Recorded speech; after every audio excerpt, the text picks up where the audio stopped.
Okay, Mr. Dalek, I won't blow your cover. No, I'm actually a person who can talk. Oh, okay. Wait, Daleks can talk. All dogs. Wait, can you say exterminate again? It's pretty cool. Ugh, just because I turn on the camera, you know, fun. Oh well, me and Zach are going to go play baseball. He's got the bat, I've got the ball. I've also got the camera. We've already been practicing catching for about half an hour, and throwing for half an hour, and catching pop flies, which is great. But now it's a batting practice. So, Zach, is it okay if I film your first one? Is it okay if I film your first, until you get a hit? Yeah. Okay. I'll pitch.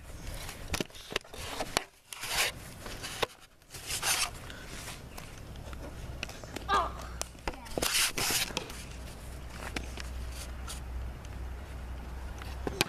You got it! Oh, it goes!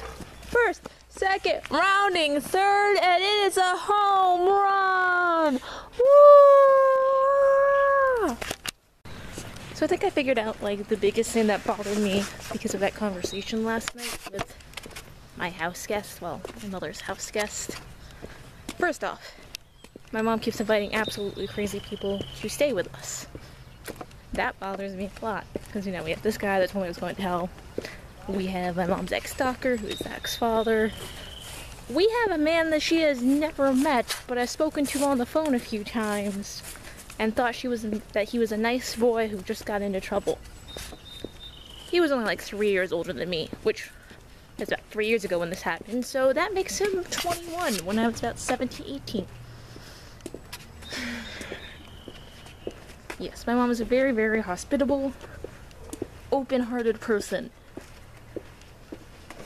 But this is going to get my family into gigantic amounts of trouble someday. There's that. That bothers me a whole lot.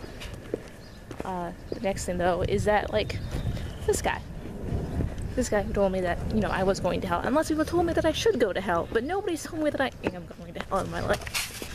But that really bothers me because he wanted the world to fall apart.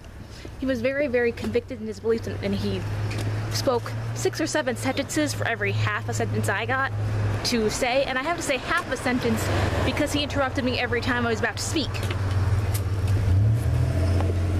Which annoys me to no ends because it showed that he didn't respect me at all as a person to be in conversation with.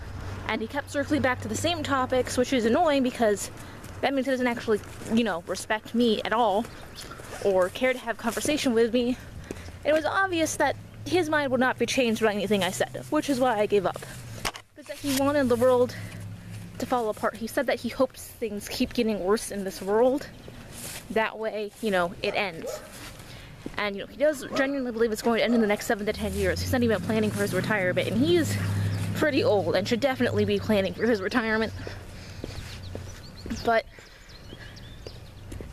that's what bothers me. He is so set in his ways that he doesn't even want to make the world better anymore. And I wholeheartedly believe that it is my job to make things better. And, you know, we're both coming this, even though I'm more liberal and he's incredibly conservative, we're both Christians. That's kind of how him and my mom know each other. And he doesn't want to make the world a better place. And that just seems fundamentally flawed to me. It is our job to make the world better. It is our job to make ourselves and this world better because it was given to us. Even if you don't believe this from like a religious standpoint, even if you are an atheist, I mean, you understand that this is our only planet. So far, we have yet to discover or get to one that we can live on. But this is the planet we live on, it is the one we're given, and we do have a certain responsibility to ensure that it stays healthy. And we don't want to live in a society that falls and breaks and hurts people. We want to live in one that's good and that has values we admire, and we want to make things better. I think people are intrinsically driven to make things better, and he's given up, and he wants things to get worse. Who wants things to get worse in the world? So that's what bugs me. that there are people like him that want things to get worse, that not only expect things to get worse, but want them to, genuinely want them to, are convicted that it doesn't matter if things get worse, and they want it to get worse so that the world just ends. And he votes too. Guys, please, for the love of God, vote. Make the world a better place. Don't keep power in hands like his. Can you see it? It is the tiniest baby bunny, and come on, it just ran past me. Oh, it's so cute. Oh, zoomed in a lot. Still, it is so cute. It is an adorable little thing, and it was definitely just born this year, and that makes my heart happy. I just ranted for about 4 minutes at you, but that makes my heart happy. For the worship time. Anyone interested in leading next week?